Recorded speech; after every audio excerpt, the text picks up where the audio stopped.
আমাদেরকে ভালো রেখেছেন কে? আমাদেরকে সুস্থ রেখেছেন কে? কোরআনের এই মেলায় আমাদেরকে শামিল হওয়ার তৌফিক দিয়েছেন কে? সেই আল্লাহর জন্য শুকরগুজার হয়ে, খুশি হয়ে, প্রাণবন্ত আওয়াজে হৃদয়ের সবটুকু ভালোবাসা উজাড় করে দিয়ে আমাদের শরীরের সকল শক্তিকে গলার মাঝ বরাবর এনে আকাশ বাতাস প্রকম্পিত করে আল্লাহ তাআলার শুকরিয়া জানাই আলহামদুলিল্লাহ। আমরা প্রশংসা করেছি কার? লাভ হয়েছে কার? দেখছেন অবস্থা। আমরা যদি কোনো ব্যক্তি বা কোনো বস্তুর প্রশংসা করতাম, লাভটা কি আমাদের হতো? না। যার জন্য প্রশংসা করতাম তিনি খুব খুশি হইতেন, কিন্তু আমরা সবাই মিলে যখন আল্লাহ তাআলার প্রশংসা করলাম, ফায়দাটা আমাদেরই হলো। বিনিময়ে আল্লাহ তাআলা আমাদের সকলের আমলনামাকে নেকি দিয়ে ফিল আপ করে দিয়েছেন। কনকনে ঠান্ডাকে উপেক্ষা করে আপনারা যে কোরআনের মেলায় আসলেন, আপনারা এজন্য খুশি না বেজার? কম না বেশি? আমরা খুশি, পরিমাণেও বেশি। জবান খুলে বলেন আল্লাহু আকবার। কয়েকজনের মুখে মনে হয় ঠাডা পড়ছে, তাই না? কথা কয় না কেন এরা? আল্লাহু আকবার শব্দটা খারাপ না ভালো? আল্লাহু আকবার অর্থ কি? শুধু বড় নয়, আল্লাহ সবচাইতে বড়। আল্লাহর চেয়ে বড় আকাশের নিচে জমিনের উপরে কেউ আছে? আপনারা জানেন দুর্বল ইসলাম এই আল্লাহু আকবার একটা স্লোগানেই শক্তিশালী হয়ে গিয়েছিল। আল্লাহু আকবার, এই একটা স্লোগানে দুর্বল ইসলাম পৃথিবীতে শক্তিশালী হয়েছে। সাইয়েদনা ওমর ইবনুল খাত্তাব রাদিয়াল্লাহু আনহু ইসলাম কবুল করলেন, তার বয়স ছিল মাত্র 26 বছর। 26 বছরের ভরা টকবকে যুবক। ওমর কি গরম মানুষ না নরম মানুষ? কিছু মানুষ আছে দেখবেন কথা কয় পরে মাইর দেয় আগে। ওমর কিন্তু সেই জাতের লোক, কথা পরে মাইর।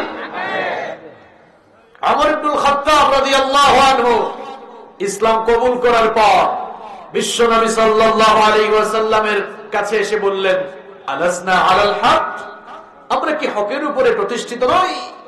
বিশ্বনবী সাল্লাল্লাহু আলাইহি ওয়াসাল্লাম তখন বললেন, বালা, অবশ্যই আমরা হকের উপরে প্রতিষ্ঠিত আছি। তখন ওমর ইবনুল খাত্তাব রাদিয়াল্লাহু আনহু বললেন, যদি সত্যিকার অর্থেই আমরা হকের উপরে প্রতিষ্ঠিত থাকি, তাহলে আপনার সাহাবীরা এখনো গোপনে গোপনে সালাত আদায় করছে কেন? এখনো কেন গোপনে গোপনে দিনের দাওয়াত চলে? ওমর ইসলাম কবুল করেছে, আর গোপনে গোপনে হবে না, যা হওয়ার সব সামনাসামনি হবে। সুবহানাল্লাহ। তখন ইসলাম কবুল করেছে খুব অল্প সংখ্যক লোক, হাতে গোনা গুটি কয়েকজন লোক ইসলাম কবুল করেছে। সেই সময় ওমর এই কথা বলছেন। এরপরে বললেন, ইয়া রাসূলুল্লাহ, পড়েন সাল্লাল্লাহু আলাইহি ওয়াসাল্লাম, আমার তো আর মন মানে না, একটা পারমিশন দিয়ে দেন না, ওমর একটা মিছিল বের করুক। সুবহানাল্লাহ বলবেন না? আল্লাহ রাসূল বললেন, মিছিল বের করবা? ওমর ইবনুল খাত্তাব রাদিয়াল্লাহু আনহু বললেন, শুধু পারমিশন দিয়ে দেখেন ওমর আজকে কি করে। এখন ওনাকে খেলা দেখাইতে চায় না? খেলা দেখাইতে চায় না? কারে খেলা দেখাবা? আমরা তো সেই প্লেয়ার, হাতে গোনা কয়েকজনকে নিয়ে আবু জাহেলদের সামনে আমরা খেলে দিয়েছি। আমরা বদরের প্লেয়ার 313 জন নিয়ে 1000-এর বিরুদ্ধে খেলে সবগুলোকে কুপায়া কুপায়া ভাগাইয়া দিয়েছি। খেলতে চায়, আগে খেলোয়াড় হও, এরপরে খেলতে চাইও। এরকম ফাউল খেলোয়াড়দের সাথে আমরা খেলি না। খেলোয়াড় হওয়ার যোগ্যতা আগে অর্জন করতাম। দেখেন ওমর আবু জাহেলের সব সাঙ্গপাঙ্গের বিরুদ্ধে খেলে দিয়েছে। আল্লাহু আকবার। আল্লাহ রাসূল পারমিশন দিলেন। ওমর ইবনুল খাত্তাব রাদিয়াল্লাহু আনহু বললেন, ঠিক আছে, যারা ইসলাম কবুল করেছো লাইন ধরো। লাইন ধরালেন, মাঝখানে রাখলেন বিশ্বনবী সাল্লাল্লাহু আলাইহি ওয়াসাল্লামকে। আর মিছিলের সামনে দাঁড়িয়ে এমন দুইজন নেতৃত্ব দিলেন, যাদেরকে দেখলে, যাদের নাম শুনলে কাফের মুশরিকদের কলিজায় কম্পন শুরু হয়ে যায়। একজন হামজা রাদিয়াল্লাহু আনহু, আরেক প্রান্তে দাঁড়ালেন ইসলামের বীর সিপাহসালার সাইয়েদনা ওমর ইবনুল খাত্তাব। রাদিয়াল্লাহু আনহু। এবার কাবার চত্বরের দিকে মিছিল বের হলো, স্লোগান উঠলো লিল্লাহি তাকবীর।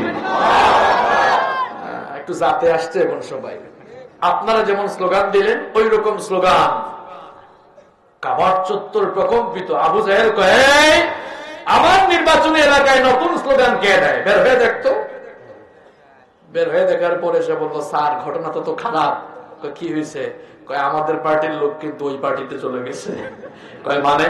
কয় বের হয়ে দেখেন। আবু জেহেল বের হয়ে দেখলো মিছিলের সামনে অমর। এখন সৈন্যবাহিনী যারা আক্রমণের জন্য প্রস্তুতি নিয়েছিল বলে, কোথায় যাও? সামনে কে দেখো না? নিজের বউকে যদি বিধবা বানাতে চাও, নিজের সন্তানদেরকে যদি এতিম করতে চাও, তাহলে অমরের সামনে যাও। যে আবু জেহেল তার সাঙ্গপাঙ্গদেরকে নিয়ে এতদিন মুসলমানদেরকে পিটালো, এক অমরকে সামনে দেখে আর আল্লাহু আকবারের স্লোগান শুনেই কলেজার মধ্যে কম্পন শুরু হয়ে গেছে। আপনারা দেখবেন এখনো বাংলাদেশের বিভিন্ন জায়গায় মাহফিলে আল্লাহু আকবার স্লোগান দিলে কিছু মানুষ এদের কাতুকুতু শুরু হয়ে যায়। শয়তান এদেরকে কাতুকুতু দেয়, হাত দেয়। আমি ওই দিন নোয়াখালীতে এক মাহফিলে একজন দেখলাম পাবলিক আল্লাহু আকবার বলছে, উনি এরকম হাত দিচ্ছেন। আমি বললাম কি ব্যাপার, শয়তান কি কাতুকুতু দেয় নাকি? এটা তো মুসলমানদের ইমানি চেতনা, এটা ইমানি চেতনার স্লোগান। আল্লাহু আকবার স্লোগান শোনার পরে আবু জেহেলের সবচাইতে খারাপ লেগেছিল। এখনো যদি আল্লাহু আকবারের স্লোগান শোনার পর কারো খারাপ লাগে, বুঝতে হবে তার রক্তের ভেতরে আবু জেহেলের ভাইরাস রয়েছে। যদি এত খারাপ লাগে কেন, এত কাতুকুতু কেন? শয়তান কাতুকুতু দেয়, তাই না? মনে হয় আবু জেহেলও মনে হয় স্বপ্ন যুগে কি করে কাতুকুতু লাগায় যে আমার কাম তুরা কর। আবু জেহেল বলল, কেউ সামনে যেও না। যে কাফের মুশরিক গুলো এতদিন মুসলমানদের উপরে জুলুম নির্যাতনের স্ট্রিম রোলার চালিয়েছিল, এক অমরকে দেখে সবাই নিস্তব্ধ হয়ে গেল। কথাটা এই জন্য বললাম প্রিয় ভাইয়েরা, সামান্য ঠান্ডা এরকম হইলে চলবে না। তাকিয়ে দেখেন গোটা মুসলিম উম্মার দিকে। গোটা মুসলিম উম্মা আজ নির্যাতিত, নিপীড়িত, নিষ্পেষিত, লাঞ্ছিত, বঞ্চিত, অপদস্থ। গোটা মুসলিম মিল্লাত অধপতনের অতল তলদেশে নিপতিত হয়েছে।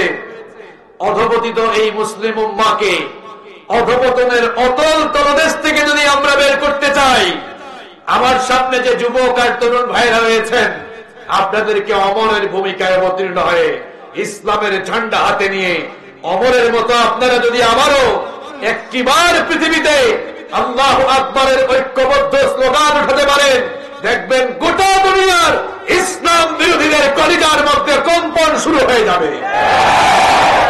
আল্লাহ আমাদেরকে কবুল করুন।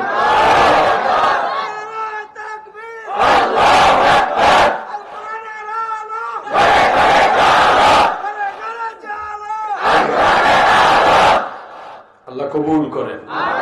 তবে ঘরে ঘরে যাওয়ার আগে হৃদয়ে হৃদয়ে জ্বালতে হবে। যাদের ঘুম টুম আসছে মনে চলে গেছে, তাই না? হ্যাঁ, মনে হয়েছে যেন অমরের একটা জজবা আসছে। আল্লাহ কবুল করেন। আবু জেহেলদেরকে সাইজ করার জন্য অমরেরই দরকার আছে, ঠিক না? আবু জেহেলদের ভাইরাস যদি এই যুগে কিছু মানুষের রক্তে থাকতে পারে, তো অমরের রক্ত তো আমাদের শরীরে থাকা দরকার। নইলে মোকাবেলা করবেন কেমনে? দেখেন না কয়েকদিন পর পর বলে আসো আসো খেলা হবে। না, খেলার দরকার নাই। খেলতে হলে খেলোয়াড় হইতে হয়, ঠিক না? আমরা বহু আগেই খেলা ছেড়ে দিয়েছি, খেলা শেষ। ওই যে বললাম 313 জন 1000 জনের বিরুদ্ধে খেলে সবগুলোকে ভাগাই দিয়েছে, ঠিক না? সব ভাগছে। আমরা একজনকে একজন মনে করো না, আমরা এক একজন 1 কোটির সমান। আমাদের আল্লাহু আকবারের স্লোগান শুনলে বুলেটওয়ালারা পর্যন্ত থর থর করে কাঁপে। কারণ আল্লাহু আকবার এই স্লোগানটির ভেতরে কার বড়ত্বের ঘোষণা রয়েছে। কোন লোক যদি আল্লাহকে ভয় করে, গোটা দুনিয়াবাসী এমনি তাদেরকে ভয় করে। আর আল্লাহর ভয় বাদ দিয়ে যদি আপনি কোন সৃষ্টিকে ভয় করেন, দেখবেন তাম দুনিয়ার লোকেরা আপনাকে ভয় দেখাবে। এই জন্য ইমানের পথে যারা চলে, এরা আল্লাহ ছাড়া কোনো বাতিল শক্তির সামনে মাথা নত করে না। এরা ইমানের রক্তমাখা পিচ্ছিল পথ পাড়ি দিয়ে জান্নাতের ঠিকানা খুঁজে। এদেরকে কোন প্রকার ভয়ভীতি দেখিয়ে থামিয়ে রাখা যায় না। কারণ আমরা তো সেই জাতি, আমরা আমাদের বহু পূর্বপুরুষদের লাশ বদর, উহুদ, খায়বার, খন্দকের চিপায় চাপায় ফেলে এসেছি। এরপরে আমাদের এই পথ চলা কেউ থামিয়ে দিতে পারে নাই। আমরা সেই জাতি আগুনের স্ফুলিঙ্গ ভেদ করে সাগরের উত্তাল তরঙ্গমালা পাড়ি দিয়ে সাহসী ভূমিকা নিয়ে খাব্বাবের মতো আমরা পৃথিবীর দিকদিগন্তে কালেমার পতাকা উড়িয়েছি। আমরা সেই জাতি, আমাদেরকে নমরুদ রুখতে পারে নাই, ফেরাউন রুখতে পারে নাই, আবু জাহাল, উতবা, সাইবার মতো বড় বড় শয়তানরা রুখতে পারে নাই। আমাদেরকে থামানোর সাধ্য কারো নাই। কোরআনের আওয়াজ, ইসলামের আওয়াজকে থামিয়ে দেওয়ার শক্তি পৃথিবীতে আকাশের নিচে জমিনের উপরে কারো কাছে। আমার ভাইরা বলেন তো, কোথাও আগুন লাগলে আগুন নিভাবার জন্য কেউ যদি লাঠি দিয়ে বাড়ি মারে, আগুনের তেজ বাড়বে না কমবে? মুন্সিগঞ্জের মানুষ খুব বুদ্ধিমান, দেখছেন কেমন জবাবটা দিল, বুঝে শুনে জবাব দিচ্ছে। কোথাও আগুন লাগলে লাঠি দিয়ে বাড়ি মারলে আগুনের তেজ যেমন বাড়ে, যেখানে ইসলামের গণজোয়ার, ইসলামের গণবিস্ফোরণ শুরু হবে, সেই গণজোয়ার আর গণবিস্ফোরণকে যারা থামাতে চাইবে, সেই জনপদ, সেই জায়গা কোরআনের রাজ কায়েমের জন্য, ইসলামের বিপ্লবের জন্য আরো উর্বর ময়দানে পরিণত হয়ে যাবে। দেখেন না, যেখানেই বাধা আসতেছে সেখানেই এখন ইসলামের গণজোয়ার শুরু হয়েছে।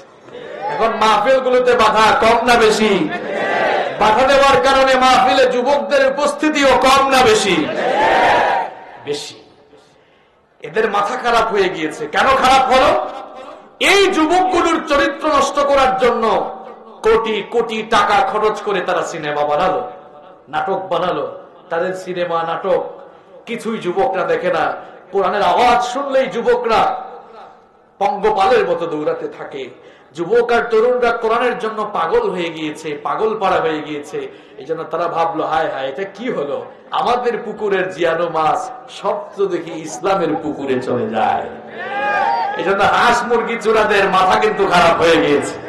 এই জন্য মন যা চায় তাই বলে। মন যা চায় তাই বললে হবে না। এখন আবার শুনতেছি ওয়াজ মাহফিলে কোরআন হাদিস দিয়ে ওয়াজ করা বাধ্যতামূলক। এটা কি এখনকার কথা?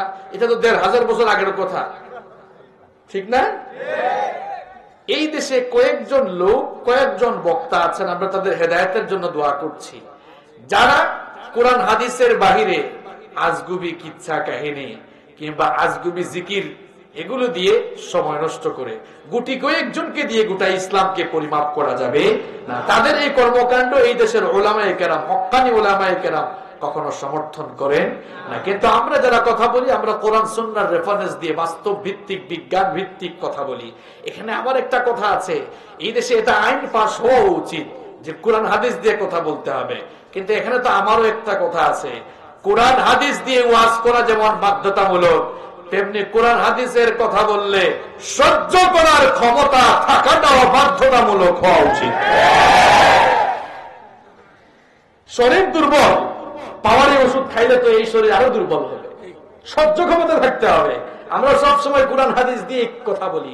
কোরআন হাদিস দিয়ে কথা বলতে গিয়ে দেখা যাচ্ছে যারা কোরআন হাদিস দিয়ে বেশি কথা বলেন তাদের মাহফিলে বাধা বেশি। সুতরাং কোরআন হাদিস দিয়ে ওয়াজ করা বাধ্যতামূলক হলে যারা কোরআন হাদিস দিয়ে কথা বেশি বলেন তাদের মাহফিল বাড়বে না কমবে? আল্লাহ তাআলা আমাদেরকে কবুল করে নেন। কষ্ট হচ্ছে আপনাদের? ঠান্ডা লাগে এখনো? ঠান্ডা লাগে না? একটা ওমরের জুস আসতো না এখন? এই জুস নিয়ে এই 30-40 মিনিট থাকা যাবে না ইনশাআল্লাহ। আমি তো আপনাদেরকে ডাক দিয়া এখন লাইনে উঠলাম। এখন আমরা একটু কিছু কথা কোরআন হাদিস থেকে শুনে আমরা বাড়ি নিয়ে যাব, জীবন গঠনের জন্য কাজে লাগাবো ইনশাআল্লাহ। আমাদেরকে কবুল করে নেন। সম্মানিত ভাইয়েরা, এই যে পৃথিবী যেখানে আমরা বসবাস করছি, এটা আমাদের কারো জন্যই চিরস্থায়ী ঠিকানা নয়। খুব অল্প সময়ের জন্য, ক্ষণকালের জন্য এই পৃথিবীতে আমরা এসেছি। আমাদের পূর্বপুরুষদের দিকে তাকিয়ে দেখেন, আমাদের দাদা বাবা কিংবা ঊর্ধ্বতন যত পুরুষ রয়েছেন কেউ দুনিয়াতে নাই, সবাই চলে গিয়েছেন। এখন 2021 সাল। 1921 সালে পৃথিবীতে অনেক মানুষ ছিল। 2021 সাল আসার পরে এদের প্রায় সবাই মনে হয় এখন মাটির নিচে ঘুমিয়ে আছে। এখন 2021 সাল চলছে, হয়তোবা একটা সময় এই পৃথিবীতে 2121 সালও আসবে। দেখা যাবে তখন আমরা এখানে যারা আছি কেউ তখন থাকবো না, আমরাও তখন মাটির নিচে চলে যাব। মৃত্যু আমাদের সকলের কাছে আসবেই আসবে, এ ব্যাপারে কোনো সন্দেহ নেই। পৃথিবীতে যতগুলো সত্য রয়েছে তার মধ্যে সর্বাপেক্ষা বস্তুনিষ্ঠ, অলঙ্ঘনীয়, অনিবার্য মহাসত্য হচ্ছে মৃত্যু। এই মৃত্যু থেকে আমরা কেউ বাঁচতে পারবো না। সকলের মৃত্যু হবে, কবরে চলে যাব। আমরা যেমন দুনিয়া থেকে একেবারে চলে যাব, তেমনি যে বিশ্ব জগতে আমরা বসবাস করছি এই বিশ্ব জগৎ একদিন লন্ড ভন্ড চূর্ণ বিচূর্ণ মেসাকার হয়ে যাবে। কিয়ামতের মহা ঘটনা সংঘটিত হবে, কিয়ামতের প্রলয়ঙ্কারী ঘটনা ঘটবে। এ ব্যাপারে আপনাদের কোনো সন্দেহ আছে? কোনো সন্দেহ নেই। ইসরাফিলের সিংহার ফুৎকারে আসমান জমিন লন্ড ভন্ড চূর্ণ বিচূর্ণ মেসাকার হয়ে কিয়ামতের মহা প্রলয়ঙ্কারী ঘটনা ঘটে যাবে। আর কিয়ামতের প্রলয়ঙ্কারী ঘটনা ঘটে যাওয়ার পর পৃথিবীর প্রথম মানুষ এবং প্রথম নবী আমাদের সকলের বাবা আবুল বাশার সাইয়েদিনা আদম আলাইহিস সালাম থেকে নিয়ে পৃথিবীর শেষ মানুষ পর্যন্ত এই পৃথিবীর সকল মানব মণ্ডলীকে হাসরের ময়দানে একত্রিত করবেন কে? কোন সন্দেহ আছে আপনাদের? হাসরের ময়দানে দুটি ভাগ হয়ে যাবে। এক ভাগ লোক জান্নাতে চলে যাবে, আরেক ভাগ লোক জাহান্নামে চলে যাবে। যারা এই পৃথিবীতে আল্লাহ এবং তার রাসূলের আনুগত্য করে জীবন পরিচালনা করেছে, আল্লাহ তাআলা তাদের কর্মের প্রতিফল হিসাবে তার জান্নাতের মেহমান তাদেরকে বানাবেন। আর পৃথিবীতে যারা আল্লাহ এবং তার রাসূলের সঙ্গে নাফরমানি করেছে তাদের কুকর্মের প্রতিফল হিসাবে আল্লাহ তাআলা তাদেরকে জাহান্নামের মেহমান বানাবেন। তাহলে বুঝে থাকলে জবাব দেন তো, কিয়ামতের দিন ভাগ হবে কয়টা? সবাই বলেন কয়টা? আরো জোরে কয়টা? আরো জোরে কয়টা? কমে গেছে নাকি চার্জ?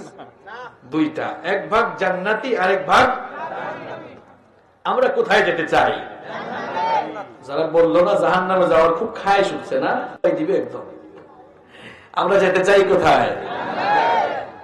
এটা আমাদের বাড়ি ছিল, এটা আমাদের বাড়ি ছিল, আমাদের বাবা আদমের বাড়ি ছিল জান্নাত। মেহমান বাড়িতে এসে আপনারা নিজের বাড়ির খবর ভুলে গিয়েছেন। এই পৃথিবীকে আমি মেহমান বাড়ি বললাম। মেহমান বাড়িতে গেলে মানুষ কি সারা জীবনের জন্য চলে যায় না কিছু সময়ের জন্য যায়? পৃথিবীতে তো কিছু সময়ের জন্য আপনি এসেছেন। আপনি কেউ জিজ্ঞেস করলে আপনি এখনো বলেন বাড়ি কোথায়, আপনি দেখায় বলেন এই 4 তলা ইটালিয়ান টাইলস করা বাড়িটা আমার। আরে কবে আপনার হুঁশ ফিরবে? আপনার বাবাও তো বলেছিল এই বাড়িটা তার। এই বাড়িটা তার হয় নাই, এই সিরাজদি খান এলাকার কোন না কোন কবরস্থানের ভেতরে তার বাড়ি হয়েছে। আপনার বাড়িও ওখানে হবে। মেহমান বাড়িতে এসেছেন আপনি, নিজের বাড়ির ঠিকানা ভুলে যাইয়েন না। এই পৃথিবী হচ্ছে it's like a waiting room. এটা আমাদের জন্য ওয়েটিং রুমের মতো। দেশের বাহিরে যারা সফর করেছেন আপনারা দেখেছেন, এয়ারপোর্টে ইমিগ্রেশন ক্রস করলে ফ্লাইট ছাড়ার আগ পর্যন্ত একটা রুমে অপেক্ষা করতে হয়। এটাকে কি বলা হয়? Waiting room. এই ওয়েটিং রুমে কি আপনি সারা জীবন থাকতে পারবেন? ফ্লাইট ছাড়ার আগ পর্যন্ত ওখানে থাকবেন। আমার ভাইরা, আপনাদের সকলের ইমিগ্রেশন শেষ। প্রশ্ন হচ্ছে কখন শেষ হয়েছে? যেই দিন মায়ের পেট থেকে বের হয়ে দুনিয়াতে এসেছেন ওই দিন সবার ইমিগ্রেশন শেষ। এখন ফ্লাইটের জন্য এই দুনিয়ায় অপেক্ষা করছেন।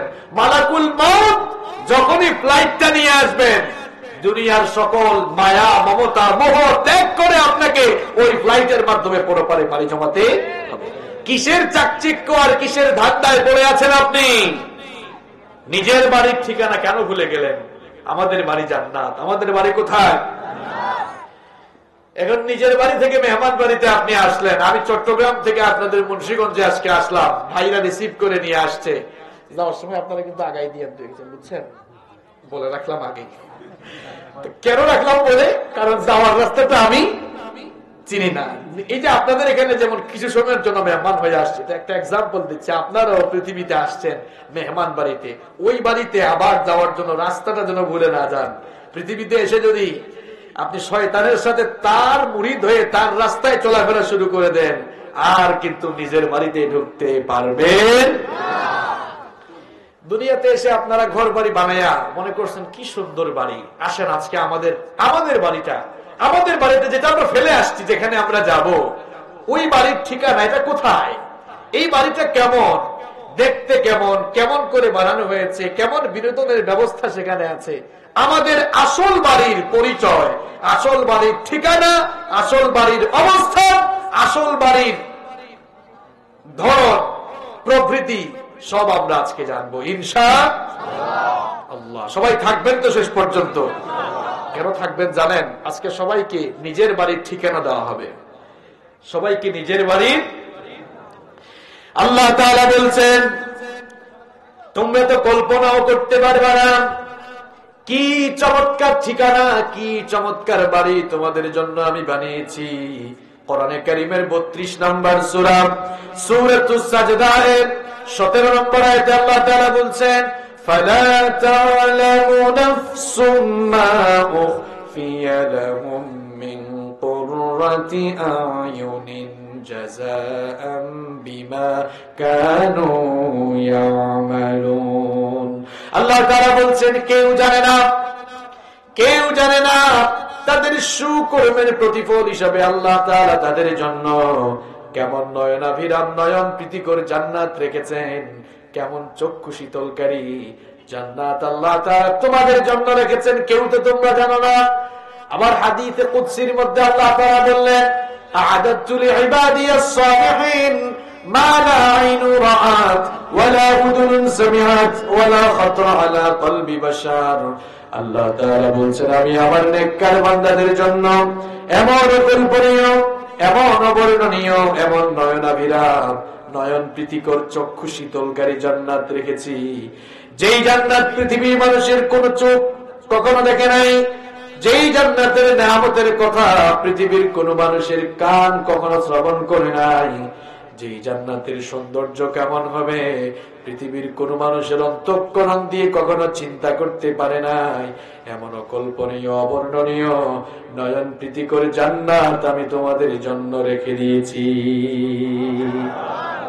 আমার ভাইরা, জান্নাত যে কেমন হবে এটা পৃথিবীর মানুষের কল্পনার বাহিরে, কেউ চিন্তা করতে পারবে না, কল্পনা করতে পারবে না, ধারণা করতে পারবে না, এমন অকল্পনীয় অবর্ণনীয় চক্ষু শীতলকারী জান্নাত আল্লাহ তাআলা আমাদের জন্য প্রস্তুত রেখেছেন। সুবহানাল্লাহ। আপনারা বলেন তো, এই পৃথিবীর সকল ইঞ্জিনিয়ার, সফটওয়্যার ডিজাইনার সবাইকে ডাক দেওয়ার পরে যদি বলেন পৃথিবীর সব ডিজাইন তোমরা তৈরি করো, এদের সকল ডিজাইন জান্নাতের ডিজাইনের তুলনায় এটা কি কোনো কিছু হবে? সরিষার পরিমাণও তো হবে না। দেখেন জান্নাতটা কেমন, আমরা সরাসরি আজ কোরআন হাদিস থেকে জেনে নেব, আর এই জান্নাতে কেমনে যাওয়া লাগবে এটাও আজকে বলবো ইনশাআল্লাহ। জান্নাতের যে বাড়িগুলো আল্লাহ তাআলা আপনার জন্য বানিয়েছেন, জান্নাতের বাড়িগুলো কি এই মুন্সিগঞ্জ এলাকার ঘর বাড়ির মতো নাকি আমাদের রাজধানী ঢাকার মতো ঘর বাড়ি নাকি?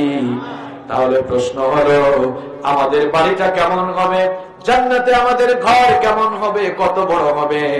কোরআনে কারীমের 3 নম্বর সূরা সূরা আলে ইমরানের 133 নম্বর আয়াতে রব্বুল আলামিন বলছেন, ওয়াসারিউ ইলা মাগফিরাতিন মির রাব্বিকুম ওয়া জান্নাতিন আরদুহা কাআরদিস সামাওয়াতি ওয়াল আরদু উইদ্দাত লিল মুত্তাকিন। আল্লাহ তাআলা বলছেন, তোমরা তোমাদের রবের ক্ষমা আর সন্তুষ্টির দিকে ধাবিত হও, তোমরা তোমাদের রবের ক্ষমা আর সেই জান্নাতের দিকে ধাবিত হও, যেই জান্নাতকে আল্লাহ তাআলা তোমাদের জন্য এত বিশাল বড় করে বানিয়েছেন। তোমাদের মাথার উপরে যে সুবিশাল আসমান দেখো, 7 আকাশ আর জমিনের চাইতে তোমাদের বাড়ি জান্নাতটাকে আল্লাহ আরো বড় করে বানিয়েছে। কথাটা বুঝতে পেরেছেন? হ্যাঁ, মুন্সিগঞ্জের ভাইয়ের দিকে তাকান। এই আপনার মুন্সিগঞ্জের 4-5 হাজার স্কয়ার ফিটের বাড়ির মতো জান্নাতের বাড়ি নয়। আল্লাহ তাআলা আপনার যে বাড়িটা বানিয়েছেন, 7 আকাশ আর জমিন যত বড়, আল্লাহর জান্নাত এর চাইতে আরো বড়। সুবহানাল্লাহ। হাদিস শরীফের মধ্যে এসেছে, বিশ্বনবী সাল্লাল্লাহু আলাইহি ওয়াসাল্লাম বলেছেন, কিয়ামতের দিন একেবারে লোয়ার ক্লাসের জান্নাতি যিনি হবেন, সর্বনিম্ন মর্যাদার জান্নাতে যিনি যাবেন, আল্লাহ তাআলা সেই লোকটাকে এই দুনিয়ার মতো 10টা দুনিয়ার সমান জান্নাত আল্লাহ তাকে দান করে দিবে। চিন্তা করেছেন জান্নাত কত বড়, পৃথিবী কত বড়? এটাও তো আপনারা অনেকে জানেন না। যেই লোক কোনোদিন মুন্সিগঞ্জ বা ঢাকার বাইরে যায় নাই, দেশের বাইরে যায় নাই, পৃথিবী কত বড় এই দেশে জানবে? আমরা যারা কয়েকটা দেশ সফর করছি, আমরা কম হইলেও বুঝি যে আসলে দুনিয়াটা বড় আছে, তাই না? এই বাংলাদেশের আয়তন কত? 1,47,570 বর্গ কিলোমিটার। পার্শ্ববর্তী দেশ ইন্ডিয়া আমাদের দেশের চেয়ে আরো 30-35 গুণ বড়, মানে 30টা-35টা বাংলাদেশের সমান হবে। কানাডা বাংলাদেশের চাইতে 90 গুণ বড়। ইউনাইটেড স্টেট অফ আমেরিকা বাংলাদেশের চেয়ে 100 গুণ বড়। আবার আয়তনের দিক থেকে পৃথিবীর সবচাইতে বড় দেশের নাম হলো রাশিয়া, বাংলাদেশের চেয়ে 160 গুণ বড়, মানে 160টা বাংলাদেশের সমান একটা দেশ। দেশটার নাম কি? চিন্তা করছেন? এই যে এতগুলো দেশ, কয়টা দেশ আছে? প্রায় 250টার বেশি দেশ আছে পৃথিবীতে। এই 250টার বেশি দেশ নিয়ে এই পৃথিবীর জলভাগ না স্থলভাগ? জলভাগ বুঝেন না? পানি না জমিন? জমিন। পৃথিবীর 4 ভাগের 1 ভাগ হচ্ছে জমিন আর 3 ভাগ পানি। তার মানে এই পৃথিবীর চাইতে আরো 3 গুণ বেশি অংশ জুড়ে, এই পৃথিবীর জমিনের চাইতে 3 গুণ বেশি অংশ জুড়ে আছে মাটি না পানি? আল্লাহু আকবার। শুধুমাত্র আটলান্টিক মহাসাগরের আয়তন কত জানেন? 8,24,00,000 বর্গ কিলোমিটার। আল্লাহু আকবার। আর প্রশান্ত মহাসাগরের আয়তন তো আরো বেশি, 16,84,00,000 বর্গ কিলোমিটারের উপরে। এরকম বিশাল বিশাল মহাসমুদ্র সৃষ্টি করেছেন কে? এই যে পৃথিবী, এই পৃথিবীর চাইতে সূর্য হলো আরো 13 লক্ষ গুণ বড়। সূর্য যে আপনাদেরকে আলো দেয়, এই লাইটও তো আলো দেয়। এগুলো কত? মনে হয় 40-50 ওয়াটের। এবার প্রশ্নের উত্তর দেন তো, এই যে অন্ধকারের পর পৃথিবী আলোকিত করার জন্য সূর্য উদয় হবে, এই সূর্যের পাওয়ার কত ইউনিট? দেখছেন? আল্লাহর নিয়ামত পেয়ে চিন্তা করেন না কি পাইছেন, বলেন কত? কি মনে হয় আপনাদের? 1-2 হাজার ইউনিট হবে, তাই না? কয়েক কোটি? সন্দেহ আছে না? সূর্যের তাপমাত্রা হচ্ছে, মহাকাশ বিজ্ঞানীরা বলছেন, 1,40,00,000 সেন্টিগ্রেড। আল্লাহু আকবার। এই 1,40,00,000 সেন্টিগ্রেড তাপমাত্রার সূর্যের আলো যদি দুনিয়ায় আসতো, কি মনে হয় থাকতেন আপনি? জলে পুড়ে ছাই হয়ে যেত। আল্লাহ তাআলা কি করেছেন জানেন? এই সূর্যের আলো তো পৃথিবীতে আসতে 8 মিনিট 10 সেকেন্ড সময় লাগে। কেন এত সময় লাগে? কারণ আকাশের মধ্যে আল্লাহ তাআলা বায়ুমণ্ডলীয় বিভিন্ন স্তর সৃষ্টি করেছেন, যেগুলোকে বলা হয় ট্রাপোস্ফিয়ার, স্ট্রাটোস্ফিয়ার, আয়নোস্ফিয়ার, ম্যাগনেটোস্ফিয়ার, এক্সোস্ফিয়ার। এ ধরনের বিভিন্ন বায়ুমণ্ডলীয় স্তর, বিভিন্ন ফিল্টার আল্লাহ তাআলা আকাশে স্থাপন করে রেখেছেন। সূর্যের আলোটাকে ওই সকল ফিল্টার বা বায়ুমণ্ডলীয় স্তরের মধ্যে আল্লাহ তাআলা সূর্যের আলোটাকে ছেকে পিউরিফাই করে করে যতটুকু আলো দরকার ততটুকু আলো আমাদেরকে আল্লাহ দান করেন। পৃথিবী সূর্যের চেয়ে 13 লক্ষ গুণ বড়। আকাশের মধ্যে তারকা দেখেন না আপনারা? সাইজে মনে হয় সূর্যের চেয়ে ছোট, কিন্তু না, এটা সূর্যের চেয়ে আরো বড়। কারণ মহাশূন্যে এমনও কিছু তারকা রয়েছে যে সূর্য পৃথিবীর চেয়ে 13 লক্ষ গুণ বড়। এই ধরনের 50 কোটি সূর্যকে তার পেটের ভেতরে ঢুকাই দিতে পারবে, এই ধরনের বিশাল বিশাল তারকা আল্লাহ তাআলা গ্যালাক্সির ভেতরে সৃষ্টি করেছেন। আল্লাহু আকবার। তো মহাশূন্য কত বড় চিন্তা করেছেন? কথাগুলো এমনি এমনি আনতেছে না। এই তারকার চেয়েও বড় জিনিস আছে, ব্ল্যাক হোল। এই ব্ল্যাক হোলের কথা আল্লাহ তাআলা কোরআনে বলেছেন, ফালা উকসিমু বিমাওয়াকি'আন নুজুম। শপথ সেই স্থানের যেখানে এসে তারকারাজি ধসে যায়, খসে পড়ে। এই তারকাগুলো ঘুরতে ঘুরতে, সন্তরণ করতে করতে, পরিভ্রমণ করতে করতে যখন ব্ল্যাক হোলের বেল্টের ভেতরে পড়ে যায়, ছোট্ট বাচ্চা যেমন চকলেট খেয়ে ফেলে, এইরকম ব্ল্যাক হোল বিশাল বিশাল তারকাগুলোকে চকলেটের মতো চুষে একদম খেয়ে ফেলে। আল্লাহু আকবার কইতে মন চায় না? কথাগুলো কেন আনলাম? মুন্সিগঞ্জে বসে কি আর বুঝবেন? দেখেন পৃথিবীর চেয়ে মহাশূন্য কত বড়, এক আসমানের পরে আরেক আসমান, এক আসমান থেকে আরেক আসমানের দূরত্ব 500 বছরের দূরত্বের সমান। এরকম আসমান আছে কয়টা? সবাই কোন কয়টা? কেন এত আলোচনা নিয়ে আসছি জানেন? এই 7 আসমান আর জমিনের চাইতে আপনার বাড়ি জান্নাতটা আরো বড়। সুবহানাল্লাহ। এই জন্য বলছি, এই দুনিয়ার ধান্দায় পরে আপনার বাড়িটা আপনি ভুলে গেলেন ভাই, এর চেয়ে বোকামি আর হতে পারে? কোন ধান্দায় পড়ে আছেন বলেন আপনি? আজ নিজের বাড়ির ঠিকানা নিয়ে যান। তাহলে বলেন তো, জান্নাতের বাড়ি যদি, জান্নাতটা যদি এত বড় হয়, তাহলে দরজাটা কত বড় হইতে পারে? আপনাদের বাড়ির দরজার মতো 6, 7 ফুট, 8 ফুট। হাদিস শরীফের মধ্যে এসেছে, বুখারীর বর্ণনা, বিশ্বনবী সাল্লাল্লাহু আলাইহি ওয়াসাল্লাম বলেছেন, জান্নাতের এক একটা দরজা হবে সৌদি আরবের মক্কা শহর থেকে বাহরাইনের হাজার শহর পর্যন্ত, যার ডিসটেন্স, যার দূরত্ব হচ্ছে 3000 কিলোমিটার। তার মানে জান্নাতের এক একটা দরজাই হবে 3000 কিলোমিটার লম্বা। চিন্তা করেছেন কি চমৎকার করে আল্লাহ তাআলা জান্নাত বানিয়েছেন? জান্নাতের মধ্যে যদি এরকম কনকনে ঠান্ডা থাকে, কুয়াশা থাকে, জান্নাতে তো আরাম করা যাবে না।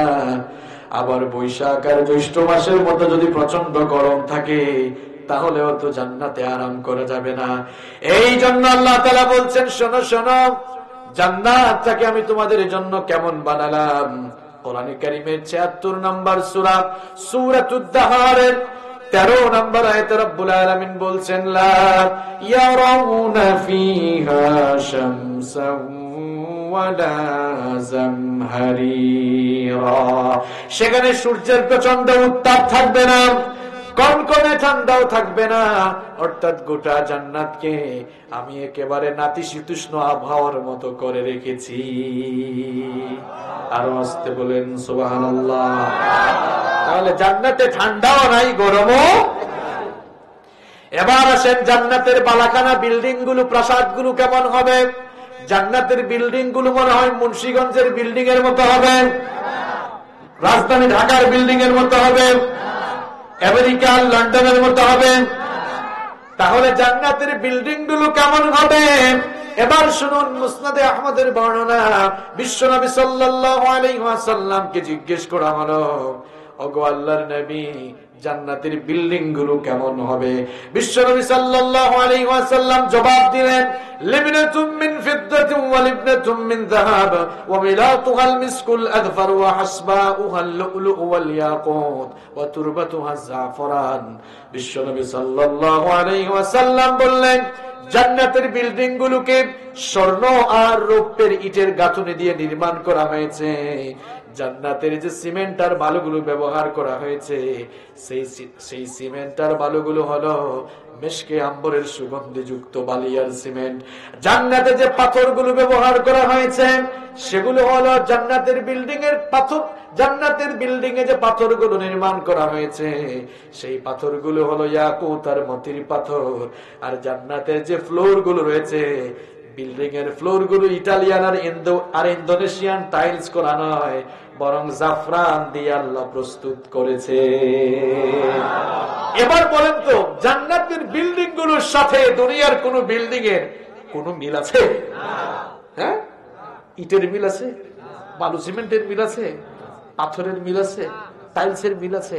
এ ভাই, কোন ধোঁকায় পড়ে রইলেন আপনি? নিজের এত সুন্দর বাড়ি ফেলে আসছেন, ওই বাড়িতে আবার যাবেন যদি দুনিয়ায় আপনি সঠিক পথে চলতে পারেন। ওই বাড়ির খবর ভুলে, আরে বাপরে বাপ, যদি গুলশান আর বনানীতে একটা বাড়ি করে ফেলতে পারে, উঠি কি বসি, মরি কি বাঁচি, এমন একটা ভাবসাব নিয়ে চলে। কিসের এত ভাবসাব? কবরে যখন যাবেন, এই বাড়ির ভাড়ার পয়সাও নিতে পারবেন না, এই বাড়ির একটা টাইলস নিতে পারবেন না, বাঁশের ছাউনি উপরে দেওয়া হবে, আর দামি দামি কাপড় কিছুই সাথে যাবে না, বরং সাদা কাফনে পেঁচিয়ে আপনাকে কবরের ভেতরে রাখা হবে। নিজের বাড়িটা যেটা ফেলে আসছেন, এটাকে ভুলে যাইয়েন না, এটাকে ভুলে যাইয়েন না। আমার ভাইরা এবার শুনেন জান্নাতের বিল্ডিং গুলো কেমন। তারগীবের মধ্যে হাদিস এসেছে, বিশ্বনবী সাল্লাল্লাহু আলাইহি ওয়াসাল্লাম বলেছেন, ইন্না ফিল জান্নাতি গুরাফান ইউরা যাহিরুহা মিন বাতিনিহা ওয়া বাতিনুহা মিন যাহিরিহা। বিশ্বনবী সাল্লাল্লাহু আলাইহি ওয়াসাল্লাম বলেন, জান্নাতের বাড়িগুলো এমন সুন্দর করে বানানো হয়েছে, জান্নাতের ভেতর থেকে বাহিরের সব দৃশ্য দেখা যায়, আবার বাহির থেকে ভেতরের সকল দৃশ্য দেখা যায়। সুবহানাল্লাহ। আমরা যারা গাড়ি ইউজ করি, গাড়িতে দেখবেন কিছু কালো পেপার লাগিয়ে দেয়, বাহির থেকে দেখা যায় না, কিন্তু ভেতর থেকে সব। আবার অনেকের বাড়িতে থাই গ্লাস আছে, বাহির থেকে কেউ দেখে না, কিন্তু ভেতর থেকে আপনি সব। কিন্তু জান্নাতের বাড়িগুলো একেবারে ভেতর বাহির সবকিছুই দেখা যাবে। আমার ভাইয়েরা, এবার আসেন জান্নাতের আসবাবপত্র গুলো কেমন হবে, চেয়ার টেবিল গুলো কেমন হবে, বসার জন্য সোফা কেমন হবে, শোয়ার জন্য খাট কেমন হবে। বলেন তো, জান্নাতের সোফা গুলো আপনাদের বাড়ির সোফার মতো হবে নাকি? 7-8 লাখ 10 লক্ষ টাকা দিয়ে সোফা কিনলে মানুষ যে বাহাদুরি করে। এবার শুনেন তো, আপনার বাড়ি অর্থাৎ জান্নাতের সোফা গুলো কেমন হবে। আল্লাহ তাআলা এবারে বলছেন, মুত্তাকিইনা আলা রাফরাফিন খুদরিন ওয়া আবকারিন হিসান ফাবিআইয়ি আলাই রাব্বিকুমা তুকাযযিবান। সূরাতুর রহমানের ভেতরে আল্লাহ তাআলা বললেন, জান্নাতীরা সবুজ সবুজ গালিচার উপরে ঠেস দিয়ে হেলান দিয়ে বসবে। আবার আল্লাহ তাআলা অন্য আয়াতে বললেন, আলা সুরুরিম মাওদুনাতিন মুত্তাকিইনা আলাইহা মুতাকাবিলিন। আল্লাহ তাআলা বলছেন, জান্নাতীরা মনে মুক্তাখচিত আসনের মধ্যে আরাম করে বসবে। তার মানে হলো জান্নাতীদের যে আসবাবপত্র গুলো থাকবে, সেই আসবাবপত্র গুলো মনে মুক্তাখচিত হবে। সুবহানাল্লাহ। জান্নাতের ভেতরে সবার আগে কে ঢুকবে? কি মনে হয় আপনাদের? আদম আলাইহিস সালাম, তাই না? তাকে তো আল্লাহ সবার আগে বানিয়েছেন। কে ঢুকবে আগে? কথা বলেন, কে ঢুকবে? প্রধান অতিথি আগে আসে না পরে আসে? কথা কর না কেন? প্রধান অতিথি আগে আসে না পরে আসে?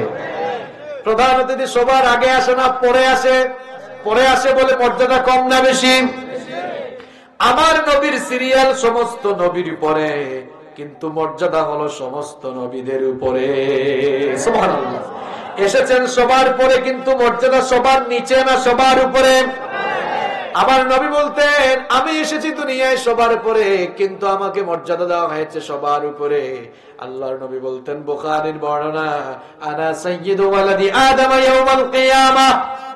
কিয়ামতের ময়দানে আল্লাহ তাআলা আমাকে সকল আদম সন্তানদের নেতা বানাবেন।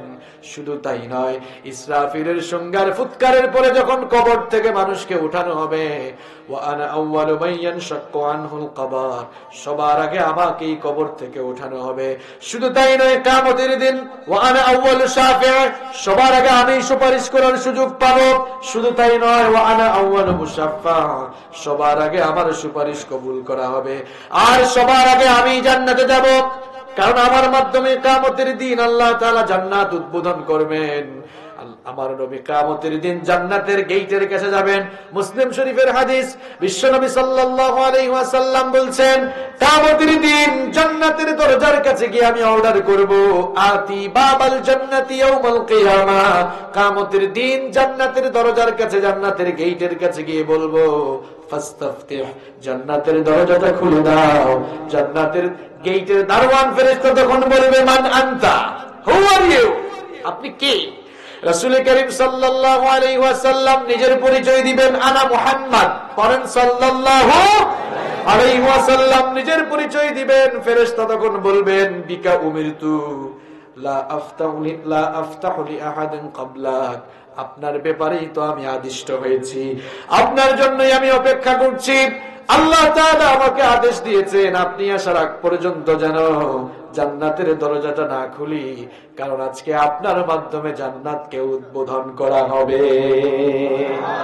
কিয়ামতের দিন আমার নবী জান্নাতে যাওয়ার আগ পর্যন্ত, জান্নাতের গেট খোলার আগ পর্যন্ত আল্লাহর কোন বান্দা, এমনকি পৃথিবীর কোন নবীরাও জান্নাতে ঢুকতে পারবেন না। এখন আমার নবী যদি সবার আগে জান্নাতে যান, আপনারা ভাবতে পারেন নবী কি আমাদেরকে ফালায়া থইয়া জান্নাতে যাবেন নাকি? আমার ভাইয়েরা, নবী যদি সব থেকে দামি হন, তাহলে উম্মতের দামও কম হবে না বেশি হবে? আমাদের উম্মতের দামও বেশি। বিশ্বনবী সাল্লাল্লাহু আলাইহি ওয়াসাল্লাম বলেছেন, মুসলিম শরীফের হাদিস, নাহনুল আখিরুন আল আউয়ালুনা ইয়াউমাল কিয়ামাহ। আমার উম্মত এসেছে দুনিয়ার সকল উম্মতের শেষে, কিন্তু মর্যাদা পাবে সবার উপরে। কারণ বিশ্বনবী বলেছেন, নাহনু আউয়ালু মান ইয়াদখুলুল জান্নাহ। কিয়ামতের দিন আমার উম্মতি আগে জান্নাতে যাবে। যতক্ষণ না কিয়ামতের দিন আমার উম্মত জান্নাতে যাবে, অন্য কোন নবীর উম্মত এর আগে জান্নাতে যে ঢুকতে পারবে না। নবীর মর্যাদাও যেমন বেশি, আমাদের মর্যাদাও। এবার আসেন, জান্নাতে আমাদেরকে কেমনে ঢুকানো হবে? নিয়েই যদি ঢুকায় দাও, আসেন আসেন ঢুকে যান, সুন্দর লাগবে বিষয়টা। তাহলে জান্নাতে ঢুকানোর জন্য একটা সুন্দর রিসিপশনের দরকার আছে না নাই? আপনাদের এলাকায় আপনাদের এমপি সাহেব বা কোনো মন্ত্রী আসলে খুব সুন্দর রিসিভ করেন না আপনারা? একেবারে ফুলের তুরা টুরা নিয়ে, আবার সামসাজের আয়রা তো আরো বেশি দেয়, ঠিক না? তো আপনি জান্নাতি মানুষ, জান্নাতে ঢুকবেন, আপনাকে তো নিয়েই ঢুকাই দিলে হবে না। জাহান্নামী গুলাকে তো ঘাট ধরে ফেলে দিবে। কিন্তু জান্নাতি মানুষ আপনি, কিভাবে আমাকে আপনাকে জান্নাতে ঢুকানো হবে? রব্বুল আলামিন কোরআনে কারীমের 39 নম্বর সূরা, সূরাতুজ জুমারের 73 নম্বর আয়াত থেকে এবার বলছেন, ওয়াসিকাল্লাযীনা তাকাউ রাব্বাহুম ইলাল জান্নাতি যুমারা হাত্তা ইযা জাউহা ওয়া ফুতিহাত أبوابها وقال لهم خزنتها سلام عليكم طبتم فادخلوها خالدين। আল্লাহ তাআলা বলছেন, পৃথিবীতে যারা তাদের রবে, এই পৃথিবীতে যারা তাদের রবকে ভয় করার নীতি মেনে চলার নীতি অবলম্বন করেছে, কিয়ামতের দিন দলে দলে তাদেরকে জান্নাতের দিকে হাঁকিয়ে নিয়ে যাওয়া হবে। যখনই তারা জান্নাতের দরজার কাছে যাবে, সেই দরজাটা সেন্সর সিস্টেম দরজা হবে। বাংলাদেশে সেন্সর সিস্টেম দরজা আছে না নাই? সেন্সর বুঝুন তো আপনারা, এখন তো সব জায়গায় সেন্সর লাগিয়ে দিয়েছে। দেখবেন এখন ট্যাপ, আগে পানির ট্যাপ ছাড়তে হইতো, আপনাদের এখানে আছে কিনা? এখন সেন্সর হয়ে গেছে, হাত দিলে পানি পড়বে। ঢাকা এয়ারপোর্টেও মনে হয় এখন করছে, তাই না? দেশের বাইরে বিভিন্ন জায়গায় আছে, এতে করে পানির অপচয় কমে যায়। সেন্সর সিস্টেম, হাত দিলে পানি পড়বে, ঘুরাইলে কাম হবে না। হাত দিলে পানি পড়বে, হাত সরাই আনবে, পানি পড়বে না। দেখবেন বিভিন্ন হসপিটালে, বিভিন্ন শপিং মলে গ্লাসের সামনে যাওয়া মাত্রই অটোমেটিক ডোর খোলে, আবার চলে গেলে ডোর কি হয়? এটাকে আধুনিক বিজ্ঞানের ইয়ে নাকি? এখানে তো উলামায়ে কেরাম আসছে। ফুতিহাত, যা আগে থেকেই খোলা, যেটা গেলেই খোলা হয়। আল্লাহ তাআলা বলছেন, জান্নাতীরা জান্নাতের গেইটে যাবে, অটোমেটিক ডোর খুলে তাদেরকে রিসিভ করা হবে। সুবহানাল্লাহ। এরপরে ফেরেশতারা দাঁড়িয়ে থাকবেন, দাঁড়িয়ে থেকে জান্নাতীদেরকে অভ্যর্থনা জানাবে, জান্নাতীদের জন্য মিছিল দিবে, আর জান্নাতীদের জন্য অভিবাদন জানিয়ে বলবে, সালামুন আলাইকুম তিবতুম ফাদখুলুহা খালিদিন। তোমাদের উপরে সালাম, তোমাদের উপরে অভিবাদন, তোমাদের প্রতি সম্ভাষণ। আজকে তোমরা চিরদিনের জন্য চিরস্থায়ী ভাবে আল্লাহর জান্নাতে ঢুকে যাও। সুবহানাল্লাহ। জান্নাতীরা জান্নাতে ঢোকার পর জান্নাতীদের মুখ থেকে কেবল একটা কথাই বের হবে, তারা তখন বলবে, ওয়াকালুল হামদুলিল্লাহিল্লাযী সাদাকানা ওয়া'দাহু ওয়া আওরাতানাল আরদা নাতাবাওয়াউ মিনাল জান্নাতি হাইসু নাশা ফানি'মা আজরুল আমিলিন। জান্নাতীরা জান্নাতে ঢোকার পর তারা তখন বলবে সকল প্রশংসা সেই আল্লাহর, আমাদের সঙ্গে তিনি তার ওয়াদাকে আমাদের সঙ্গে কৃত ওয়াদাকে তিনি পূরণ করে যেরকম জান্নাত আমাদেরকে দিবেন বলে ওয়াদা করেছেন, ঠিক সেই রকম জান্নাতের ওয়ারিস তিনি আমাদেরকে বানিয়েছেন। জান্নাতীরা জান্নাতের ভেতরে ঢুকলো। আপনাদের বাসা বাড়িতে মেহমান আসলে আপনারা তাদেরকে যেমন মেহমানদারি করেন, খাবার দাবার খাওয়ান, জান্নাতীরা জান্নাতের ভেতরে আসছে। বহুক্ষণ তো হইলো জান্নাতের ভেতরে আসলেন, এবার চলেন জান্নাতে একটা ট্যুর দেই, দেখি কি কি আছে। জান্নাতে আসছেন, বহুক্ষণ হয়েছে, এখন খাবার দাবার খাওয়ার দরকার আছে না নাই?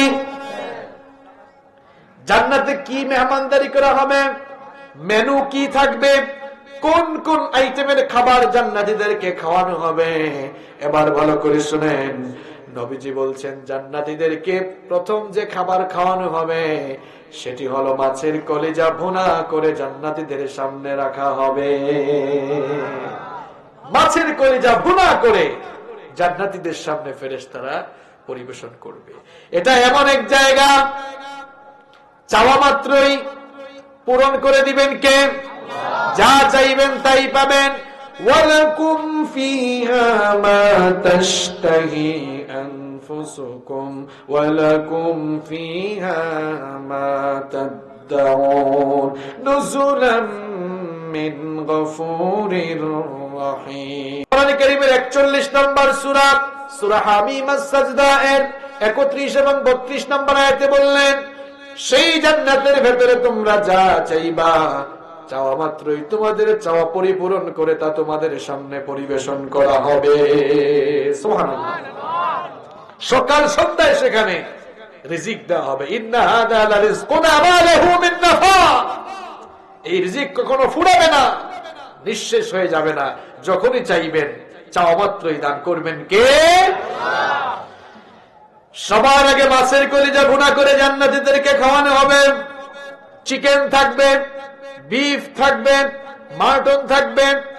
শীতের দিনে আমরা বারবিকিউ ডিনার পার্টি করি, সেখানে কিন্তু বারবিকিউ ডিনার পার্টি হবে। আবার সেখানে পাখির গোশত আছে না নাই? অনেকে তো পাখি খাইতে পছন্দ করে, তাই না? কারণ পাখির মাংস মচমচা একবারে। দেখছেন পাখির কথা বলায় কয়েকজনের একেবারে জিহ্বায় পানি এসে গেছে, খাবেন অসুবিধা নাই।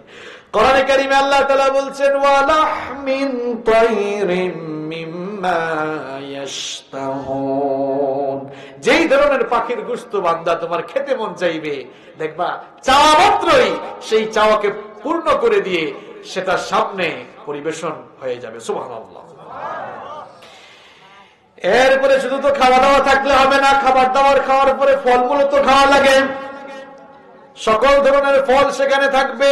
লাহুম ফিহা ফাকিহাতুন ওয়া লাহুম মা ইয়াদউন। আল্লাহ তাআলা বলছেন বান্দারে যেরকম ফল তুমি খেতে চাও, চাও মাত্রই সেই সকল ফল তোমার সামনে চলে আসবে। কিন্তু আমরা তো মানুষ, আমাদের মধ্যে নাসুরবান্দা খাসলত একটু বেশি। দেখা যাবে জান্নাতের মধ্যে এত কিছু খাওয়ার পরে কিছু মানুষ অভিযোগ পেশ করে বলবে কুল্লামা রুজিকু মিনহা মিন সামারাতির রিজকান ক্বালু হাযাল্লাযী রুজিকনা মিন ক্বাবলু ওয়া উতু বিহি মুতাশাবিহা। জান্নাতের মধ্যে কিছু লোক বলবে ওগো আল্লাহ, এই যে ফলমূল দিচ্ছ এগুলো তো আমরা দুনিয়ায় খেয়েছি, দুনিয়ায় যে ফলমূল গুলো খাইয়েছো এগুলো কেন আবার দিচ্ছ? এগুলো তো আমরা দুনিয়াতে আগে খেয়েছি। আল্লাহ তাআলা তখন বলবেন বান্দারে শোনো, দুনিয়ায় যে ফলগুলো খেয়েছো সেগুলো এখানে আছে, আবার দুনিয়ায় যে ফলগুলো জীবনে নাম শোনো নাই, চোখেও দেখো নাই, সেগুলো জান্নাতের ভেতরে আছে না নাই? আল্লাহ তাআলা বলবেন এত বেহুশ হইও না, এত লাফালাফি করো না। দুনিয়ায় যে খাবার দাবার খেয়েছো ভেজাল জিনিস তো বেশি খাইতা, কিন্তু জান্নাতের খাবারের ভেতরে কোনো ভেজাল আছে নাকি কন? আল্লাহ তাআলা তখন বলবেন বান্দারে শোনো, দুনিয়ার প্রত্যেকটা ফলের ভেতরে আমি মাত্র একটা স্বাদ দিয়েছি, আর বেহেশতের প্রত্যেকটা ফলের ভেতরে আমি আল্লাহ 70 ধরনের স্বাদ দিয়ে দিয়েছি। যেটা আছে এক ধরনের স্বাদ, তাও ওই স্বাদটা পাওয়া যায় না ফরমালিনের কারণে। আমরা এখন ভেজাল খাইতে খাইতে এখন অবস্থা এমন হয়েছে জানেন, এত ভেজাল হয়েছে, আমরা ভেজাল না খেলে অসুস্থ হই। এক লোক নির্দিষ্ট একটি দোকান থেকে সব সময় বাজার করে, এরকম তো মনে হয় আপনারাও করেন, যেমন আমি আমার ফ্যামিলির বাজার নির্দিষ্ট দোকান থেকেই করি। দোকানদার একদিন ভাবলো, এই লোকটা যেহেতু আমার কাছ থেকে সব সময় বাজার করে, একে আজ থেকে আর 2 নাম্বার কোনো জিনিস দিব না, সব 1 নাম্বার দিব। দিয়েছে 1 নাম্বার। পরের দিন তার কাস্টমার এসে বললো, কি ব্যাপার ভাই, সব সময় দোকান থেকে তো মালামাল নেই, পেট খারাপ হয় না? গতকাল রাতে তো বাথরুমে দৌড়াইতে অবস্থা খারাপ। কয় তাই? মানুষ তো ঠিকই কয়, কুত্তার পেটে কখনো ঘি হজম হয় না। কয় মানে? বললো কুত্তার পেটে যেমন ঘি হজম হয় না, এমনি খারাপ খাইতে খাইতে তোমার পেটকে তুমি এত খারাপ বানাইছো, এখন খারাপ না খাইলে তোমার পেটে ভালো জিনিস হজম হয় না। হ্যাঁ, কি বলছে? বিড়ি সিগারেট। যাই হোক আমার ভাইয়েরা, তাহলে জান্নাতের ভেতরে যে ফলমূল থাকবে, দুনিয়ায় যেগুলি ছিল সেগুলোও থাকবে, আবার দুনিয়ায় যেগুলো নাম শুনে নাই, চোখেও দেখি নাই, সেগুলো জান্নাতে আমাদেরকে খাওয়াবেন কে? এরপরে কেমন পানীয় থাকবে এবার শুনেন। ওয়াসাকাহুম রাব্বুহুম শারাবান তাহুরা, সেখানে পবিত্র ড্রিঙ্কস থাকবে। 4 ধরনের ড্রিঙ্কস এর ঝর্ণা থাকবে। আরে ভাই, 1 বোতল আর 2 বোতল না, আল্লাহ বলছেন যা এমন খাওয়া খা, একবারে ঝর্ণা ছুটাইয়া দিলাম। সুবহানাল্লাহ। 1 লিটার আর 2 লিটার নয়, আল্লাহ বলছেন ঝর্ণা ধারাই বহমান করে দিলাম। মাসালুল জান্নাতিল্লাতী ওয়াইদাল মুত্তাকুন ফিহা আনহারুম মিন মাইন গায়রি আসিন ওয়া আনহারুম মিন লাবানিন লাম ইয়াতাগায়্যার তা'মুহু ওয়া আনহারুম মিন খামরিল লাযযাতিন লিশ-শারিবিন ওয়া আনহারুম মিন আসালিম মুসাফফা। আল্লাহ তাআলা বলছেন 4 ধরনের পানির ঝর্ণা ধারা তোমাদের জন্য বহমান করে দিব। 1 নম্বর হলো মিষ্টি পানির ঝর্ণা ধারা তোমাদের জন্য বহমান করব। নাম্বার 2 নাম্বার হলো আমি তোমাদের জন্য 1 প্রকার শরাব মদের ঝর্ণা বহমান করব। এখন দুনিয়ায় মদ খাওয়া আমাদের জন্য হারাম করেছেন কে? কারণ দুনিয়ার মদ হলো পচা, এটা খাওয়া মানুষের স্বাস্থ্যের জন্য ক্ষতিকর, দেহের জন্য ক্ষতিকর, আবার এটা খেলে মানুষ সেন্সলেস হয়ে যায়, অচেতন হয়ে যায়, হুঁশ ঠিক থাকে না। এই জন্য ঘরে গিয়ে বউকেও তখন মা মা বলে ডাকে, কারণ সেন্স তো জায়গায় নাই। কিন্তু জান্নাতে যে আল্লাহ শরাব পান করাবেন, সেটার ভেতরে কি কোনো অ্যালকোহল থাকবে নাকি? সেন্সলেস হওয়ার কোনো উপাদান থাকবে নাকি? কোরআনে কারীমে রব্বুল আলামিন ডাইরেক্ট জানিয়ে দিয়েছেন, লা ফিহা গামুলুন ওয়ালা হুম ইউনজাকুন। এই শরাব পান করলে দেহের কোনো ক্ষতি হবে না, সেন্সলেস হবে না, বরং এটি খাওয়ার পরে শরীরে যে শক্তি রয়েছে, শক্তিমত্তা আরো বেড়ে যাবে। সুবহানাল্লাহ। 4 ধরনের ঝর্ণা দ্বারা বহমান করা হবে। নাম্বার 1 মিষ্টি পানির ঝর্ণা, নাম্বার 2 নম্বর হলো উত্তম শরাবের ঝর্ণা, 3 নাম্বার হলো এমন দুধের ঝর্ণা যেই দুধের স্বাদ কখনো নষ্ট হয় না, আর 4 নাম্বার হলো মধুর ঝর্ণা আল্লাহ তাআলা প্রবাহমান করে দিবেন। সুবহানাল্লাহ। আরো অনেক ধরনের পানীয় থাকবে, জানজাবিলা, কাফুরা, বিভিন্ন আয়াতে আল্লাহ বলছেন কার্পুর মিশ্রিত ফ্লেভারের শরবত পান করানো হবে, জানজাবিলা অর্থাৎ আদা মিশ্রিত শরাব পান করানো হবে। অন্য আয়াতে আল্লাহ তাআলা বলছেন খিতামুহু মিস্ক, মিস্কের মুখ বন্ধকিত শরাব পান করানো হবে। মিজাজুহা তাসনিম, যেখানে আল্লাহ তাআলা তাসনিমের একটু ফ্লেভার দিয়ে দিবেন। সুবহানাল্লাহ। আর কাউসারের পানি তো আছেই। কাউসারের পানি আবার কেমন পানি? কাউসারের পানি হলো দুধের চেয়ে সাদা, মধুর চেয়ে মিষ্টি, আর এই পানিটা হলো এমন পানি, কাউসারের পানি যারা একবার পান করবে 50,000 বছরের তৃষ্ণা নিবারণ হয়ে যাবে। এই যে জান্নাতীরা জান্নাতে ঢুকে জনমের মতো এত খাওয়া খাবে, এত খাবার দাবার খাইলে হেড অফিসে যাওয়ার দরকার আছে না নাই? যারা বললো না এরা মনে হয় হেড অফিসে যায় না, বাইরে হেড অফিসে না গেলে তো অবস্থা খারাপ, তোমার আশপাশে মানুষ ঘুরতে পারবে না। পারবে? বায়ু ত্যাগ করলে তো অসুবিধা হবে, তাই না? তো খাবার দাবার খাইলে তো হেড অফিসে মানুষ যায়। এই যে জান্নাতে এত খাওয়া দাওয়া করবেন আপনারা, জান্নাতে খাওয়া দাওয়া করলে এই খাওয়া দাওয়া গুলো ডেলিভারি দেওয়ার জন্য তো হেড অফিসে যেতে হবে, কিন্তু ভাই দুঃখের জিনিস তো আছে, জান্নাতে টয়লেট নাই। তো আপনারা হয়তো ভাবছেন মনে মনে আল্লাহ মনে হয় খাবার দাবার বাঁচাবার জন্য এই টয়লেট জান্নাতে বানায় নাই, নাউযুবিল্লাহ মিন যালিক। এমনটাই ভাইবেন না। আপনারা খাওয়া দাওয়া করবেন ঠিক, কিন্তু দুনিয়ার মতো প্রস্রাব, আপনাদের দুনিয়ার মতো প্রস্রাব পায়খানার কোনো প্রয়োজন হবে। বিশ্বনবী সাল্লাল্লাহু আলাইহি ওয়াসাল্লাম বলছেন, শুনেন, ইয়াকুলু আহলুল জান্নাতি বিহা ওয়া ইয়াশরাবুন ওয়া লা ইয়াতাযাওয়াতুনা ওয়া লা ইয়ামতাখিতুনা ওয়া লা ইয়াবুলুন। বিশ্বনবী বলছেন, জান্নাতীরা জান্নাতের ভেতরে খাওয়া দাওয়া করবে, পান করবে, কিন্তু তাদের প্রস্রাব পায়খানার কোনো প্রয়োজন হবে না। এমনকি জান্নাতের নাকের ভেতরে ময়লা ঢুকবে না, মুখের মধ্যে থুতু আসবে না, মুখের মধ্যে থুতুও জমবে না। যে খাওয়া দাওয়া গুলো করবো ঢেকুরের মাধ্যমে হজম হয়ে মেশকের সুগন্ধের মতো একটা সুগন্ধ বের হয়ে যাবে। সুবহানাল্লাহ। জান্নাত তো পবিত্র জায়গা, এখানে কেন টয়লেট আবার বানানো হবে বলেন? এরপরে জান্নাতে আপনার খেদমতের জন্য কিছু চাকর বাকরও তো থাকা দরকার আছে না? আপনারা তো বডিগার্ড রাখেন, দারোয়ান রাখেন, বাসায় চাকর বাকর রাখেন। আবার 5 স্টার 7 স্টার হোটেলে গেলে সার্ভিস দেওয়ার জন্য লোকই থাকে, আপনাকে বলে, sir how can I help you, কিভাবে আপনাকে সহযোগিতা করব, সার্ভিস দিব বলে। জান্নাতে আপনারা গেলেন, আপনাদের কিছু সার্ভিস হোল্ডার না থাকলে কি হবে? জান্নাতের ভেতরে আল্লাহ তাআলা খাদেম রাখবেন, সেবা করার জন্য আল্লাহ তাআলা চাকর বাকর রাখবেন। আমার নবী বলেছেন, একেবারে সর্বনিম্ন মর্যাদার জান্নাতে যিনি হবেন তার জন্য আল্লাহ তাআলা 80,000 খাদেমের ব্যবস্থা করেছে।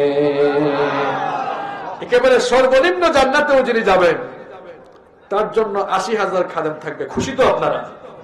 সবাই খুশি তো? এরপরে জান্নাতে শুধু খাদেম হইলেই চলবে না, একা একা তো জান্নাতে ভালো লাগবে না। দুনিয়ায় তো একা একা ভালো লাগে না, এই জন্য মানুষ, যুবকরা বয়স হওয়ার পর বিয়ে করার জন্য পাগল হয়ে যায়, আছে না নাই? কারণ সখী কাছে না পাইলে তো সখার ভালো লাগে।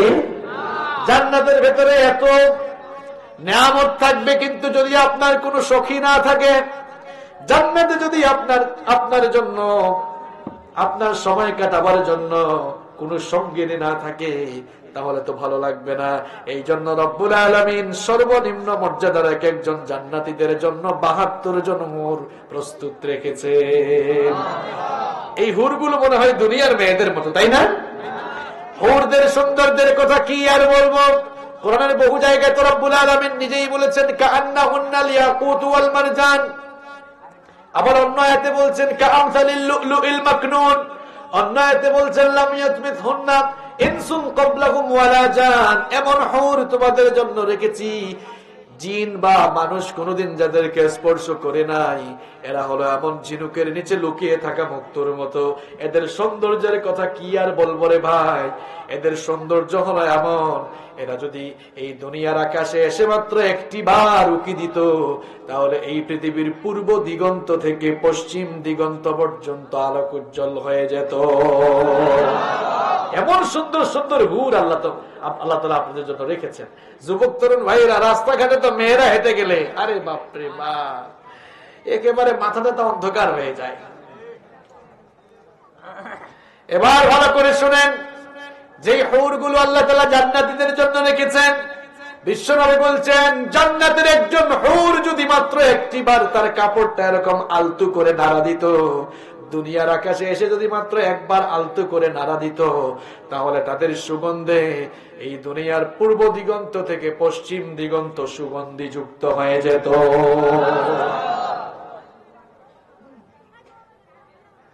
এমন সুশ্রী সুনয়না, ডাগর ডাগর চোখওয়ালা, হরিণের মতো যাদের টানা টানা চোখ থাকবে, যাদেরকে দেখলেই ভালোবাসতে ইচ্ছে করবে, এইরকম একজন আর দুইজন নয়, ৭২ জন হুর আল্লাহ তাআলা এক একজন নিম্ন মর্যাদার জান্নাতের জন্য রেখেছেন। সুবহানাল্লাহ। জান্নাতের মধ্যে 3টি জিনিস থাকবে না। জোরে কান কয়টা? জান্নাতে তিনটা জিনিস নাই। দেখছেন সব আছে কিন্তু তিনটা জিনিস কি হইতে পারে? এই তিনটা জিনিস বলেন তো। তিনটা জিনিস জান্নাতের ভেতরে নাই। এক নাম্বার হলো অসুস্থতা। দুনিয়ায় পেট ব্যথা আছে, মাথা ব্যথা আছে, বুকে ব্যথা আছে, পিঠে ব্যথা আছে, কিন্তু জান্নাতে কি বুক ব্যথা আর পিঠ ব্যথা আছে নাকি? কোনো অসুস্থতা জান্নাতের ভেতরে থাকবে না। অর্থাৎ আল্লাহ তাআলা যখনই জান্নাতে ঢুকাবেন চিরজীবনের জন্য সবাইকে সুস্থ বানিয়ে দেবেন। জানেন এই সুস্থ থাকার জন্য আমরা কত কিছু করি, রাতের ভাতও খায় না, ডায়েট করে আছে না? আর জান্নাতে সকালে হাঁটে না, হাঁটা দরকার সকালে, ভালো, এটা স্বাস্থ্যের জন্য ভালো। তো সুস্থ থাকার জন্য আমরা কত কিছু করি, কত কিছু করা লাগবে না, আল্লাহ নিজেই চিরকালের জন্য চির সুস্থতা দান করে দিবেন। সুবহানাল্লাহ। তাহলে জান্নাতে এক নাম্বার কি থাকবে না? অসুস্থতা। দুই নাম্বার হলো জান্নাতে বুড়া মানুষ যাবে না। বুড়া মানুষ যাবে না, সব যুবক জান্নাতে যাবে। এই বাবা তো যেমন তাকাইছে আমার দিকে, আরে হুজুর তো এতক্ষণ লাইনে ছিল, হঠাৎ করে বেলাইনে কেন গেল? শোনেন, কোন কালো মানুষ জান্নাতে যাবে না, বুড়া মানুষও জান্নাতে যাবে না। আরে বাপরে বাপ, কয়েকজন এমনি তাকাইছে। কথাটা আবার নয়, বলেছেন মুহাম্মদ সাল্লাল্লাহু। জান্নাত তো সুন্দর জায়গা। সুন্দর জায়গা কেন আল্লাহ কালো মানুষদেরকে ঢুকাবেন? এখন কালো নাকি আগামীকাল থেকে হরতাল মানে ডাকবে নাকি যে কালো কি আমরা হয়েছে নাকি? কালো বানাইছে কে? সাদা বানাইছে কে? জান্নাত তো সুন্দর জায়গা, এই জন্য কোন কালো মানুষকে জান্নাতে ঢুকানো হবে না। যারাই জান্নাতে যাবে আল্লাহ তাআলা তাদের সৌন্দর্যকে পূর্ণিমার চাঁদের চাইতেও তাদের চেহারা সুন্দর বানিয়ে জান্নাতের ভেতরে ঢুকাবে। তাহলে আমরা যারা এখন কালা আছি তারাও সাদা হয়ে যাব। সুবহানাল্লাহ। কোন বুড়া মানুষ জান্নাতে যাবে না। বুড়া বাবার তো খুব রাগ যে হুজুর তো বেলাইনে চলে গেছে এখন, তাই না? এটা আমার কথা নয়। বিশ্বনবী সাল্লাল্লাহু আলাইহি ওয়াসাল্লাম যখন এই কথা বললেন, একজন বুড়ি মহিলা শুনেই কেঁদে ফেললো। আল্লাহর নবী বললেন, বুড়ি মা গো তুমি কাঁদো কেন? মহিলা তখন বলল, গো আল্লাহর নবী, আপনি তো বলেছেন কোন বুড়া আর বুড়ি নাকি জান্নাতে যাবে না, তাহলে আমার অবস্থা কি হবে? আমি আমার পরিণতির কথা চিন্তা করে আমি কান্না করছি। বিশ্বনবী সাল্লাল্লাহু আলাইহি ওয়াসাল্লাম তখন বললেন, বুড়ি মা গো তুমি কেঁদো না, চিন্তিত হয়ো না, কারণ আল্লাহ তাআলা তার জান্নাতকে এমন না যারা নিয়ামত দিয়ে পরিপূর্ণ করেছেন। জান্নাতটাকে এনজয় করার জন্য শরীরে যৌবন থাকার দরকার আছে না নাই? ও মিয়া, যদি শরীরে শক্তি না থাকে তাহলে 72 জন হুর আপনি সামলাবেন কেমনে? এই জন্য যৌবন থাকার দরকার আছে না নাই? এই জন্য জান্নাতে গিয়ে যেন আপনি এনজয় করতে পারেন, ফুর্তি করতে পারেন, সেই জন্য কিয়ামতের দিন সকল বুড়া আর বুড়িদেরকে 30 বছরের ভরা যৌবন দিয়ে রব্বুল আলামিন জান্নাতে ঢুকাবে। তাহলে সবাই বলেন তো জান্নাতে কয়টা জিনিস থাকবে না? আরো জোরে কয়টা? আরো জোরে কয়টা? তিনটা জিনিস জান্নাতে থাকবে না।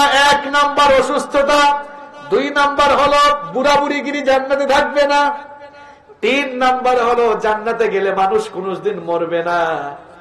কোনদিন জান্নাতের ভেতরে মানুষ মরবে না। দুনিয়াতে আমরা এসেছি আমাদের মরণ হবে, কিন্তু জান্নাতে যাওয়ার পরে কোনদিন আর মরণ হবে না। সুবহানাল্লাহ। চিরজীবন আমরা সেখানে লাভ করব। আমার ভাইয়েরা, এভাবে জান্নাতীদেরকে আল্লাহ তাআলা এরকম অসংখ্য নিয়ামত দিয়ে ধন্য করবেন। এত এত নিয়ামত দেওয়ার পরে আল্লাহ তাআলা জান্নাতীদেরকে ডেকে বলবেন, এই জান্নাতীরা, তোমাদেরকে যে এত জিনিস দিলাম তোমরা কি খুশি হইছো? এই যে জিনিসগুলোর কথা বললাম এগুলো পাইলে কি আপনারা খুশি? যারা বললো না এরা কি খুশি না? আপনারা খুশি? সবাই খুশি তো? আপনারা তো আগেই খুশি হয়ে গেছেন রে ভাই, মূল জিনিস পাওয়ার আগেই খুশি। আল্লাহ তাআলা ডেকে বলবেন এইরকম, আমার বান্দারা খুশি হইছো? সবাই বলবে খুশি। আল্লাহ তাআলা বলবেন, ওয়ালাদাইনা মাজিদ, এর চেয়ে তো বেশি জিনিস আমার কাছে এখনো আছে। সুবহানাল্লাহ বলবেন না? আল্লাহু আকবার, কত বড় কথা! সবকিছু দেওয়ার পরে আল্লাহ তাআলা বলবেন, তোমরা খুশি তো? বান্দারা বলবে, আল্লাহর কি লাগবে বলো, এত বিশাল জান্নাত পেয়েছি, হুর পেয়েছি, চাকর বাকর পেয়েছি, যা চাচ্ছি তাই পাচ্ছি, খাইতে পারতেছি, ফুর্তি করতে পারতেছি, যা চাচ্ছি সব পাচ্ছি। আল্লাহ তাআলা বলবেন ওয়ালাদাইনা মাজিদ, দেওয়ার মতো আরো বহু জিনিস এখনো আছে। সুবহানাল্লাহ। বান্দারা অবাক হয়ে যাবে, কি এমন জিনিস বাকি আছে। বিশ্বনবী সাল্লাল্লাহু আলাইহি ওয়াসাল্লাম তখন জবান খুলে বলবেন, ওগো আল্লাহ, কেউ বুঝতে না পারলে তো আমি বুঝতে পেরেছি, আপনাকে কোনদিন আমরা দেখি নাই, না দেখে ঈমান এনেছি, না দেখে আজান হলেই ভয় করে মসজিদে গিয়েছি, রমজান মাস আসলে রোজা রেখেছি, যাকাত দিয়েছি, সুদ খাই নাই, ঘুষ খাই নাই, দুর্নীতি মুক্ত জীবন যাপন করেছি, সারা জীবন তোমার দ্বীনের পথে আমরা অটল অবিচল থেকেছি, কোনদিন তোমাকে দেখি নাই, না দেখেও তোমাকে ভয় করে তোমাকে মেনে চলেছি, আজকে আমাদের সামনে তুমি আসবা না। আল্লাহ তাআলা বলবেন, এই জিনিসটাই বাকি আছে, আজকে আমি তোমাদের রব তোমাদের সামনে সরাসরি চলে আসব। আমার ভাইয়েরা, আবু হুরায়রা রাদিয়াল্লাহু আনহু এই হাদিসটি বর্ণনা করেছেন। তিনি বলছেন, একবার লোকেরা জিজ্ঞেস করলো, গো আল্লাহর রাসূল, হাল নারা রাব্বুনা ইয়াউমাল কিয়ামাহ, কিয়ামতের দিন আমরা কি আমাদের রবকে সত্যি সত্যি সরাসরি দেখব নাকি? ফাকাল রাসূলুল্লাহ সাল্লাল্লাহু আলাইহি ওয়াসাল্লাম, রাসূল করিম সাল্লাল্লাহু আলাইহি ওয়াসাল্লাম তখন বললেন, হাল তুদাররুনা ফি রু'য়াতিল কমারি লাইলাতাল বাদর। আল্লাহর নবী সাল্লাল্লাহু আলাইহি ওয়াসাল্লাম তখন বললেন, স্বচ্ছ আকাশে রাতের অন্ধকারে চাঁদের আলো দেখতে তোমাদের কি কোনো কষ্ট হয় নাকি? সাহাবায়ে কেরাম তখন বললেন, স্বচ্ছ আকাশে, মেঘমুক্ত আকাশে রাতের বেলা চাঁদ দেখতে তো আমাদের কোনো কষ্ট হয় না। আল্লাহর নবী আবার প্রশ্ন করলেন, হাল তুদাররুনা ফিশ শামসি লাইসা দুনাহা সাহাব, মেঘমুক্ত আকাশে সূর্য দেখতে তোমাদের কি কোনো কষ্ট হয় নাকি? বিশ্বনবী তখন সাহাবারা বললেন, মেঘমুক্ত আকাশে সূর্যের আলো দেখতে তো আমাদের কোনো কষ্ট হয় না। আল্লাহর নবী তখন বললেন, পূর্ণিমার রাতে চাঁদের আলো দেখতে যেমন কষ্ট হয় না, আবার মেঘমুক্ত স্বচ্ছ আকাশে সূর্যের আলো দেখতে যেমন কষ্ট হয় না, তেমনি জান্নাতে গেলে পরে তোমাদের রবকে দেখতেও তোমাদের কোনো কষ্ট হবে না। আমার ভাইরা, জান্নাতের সকল নিয়ামতের চাইতে এই নিয়ামতটাই বড়। শুনুন, একটা ঘটনা মনে পড়ে গেল, বলবো। এক রাজা, তার 4টা বউ ছিল। একদিন 4 জনকে ডেকে বলল, বলতো আমার প্রিয়তমা স্ত্রী বৃন্দ, কে কি চাও আমার কাছে? প্রথম বউকে বলল, তুমি কি চাও আমার কাছে? বলল, মহামান্য রাজা, এতগুলো রাজপ্রাসাদ আছে, একটা আমাকে দিয়ে দেন না। যাও, দিলাম। দ্বিতীয় বউ, তুমি কি চাও? তাই আমাকে কিছু স্বর্ণ মুদ্রা দেন, দিলাম। তৃতীয় বউ, তুমি কি চাও? বললো, আমাকে কিছু জায়গা সম্পদ দিয়ে দেন, দিলাম। চতুর্থ বউ, তুমি কি চাও? ব্যতিক্রমী উত্তর, জাহাপনা, আমার তেমন কিছুই লাগবে না, আমার শুধু আপনাকে লাগবে। এবার বাদশা তো অবাক, কি ব্যাপার, সবাই তো কিছু না কিছু চাইলো, তুমি কিছু চাও নাই কেন?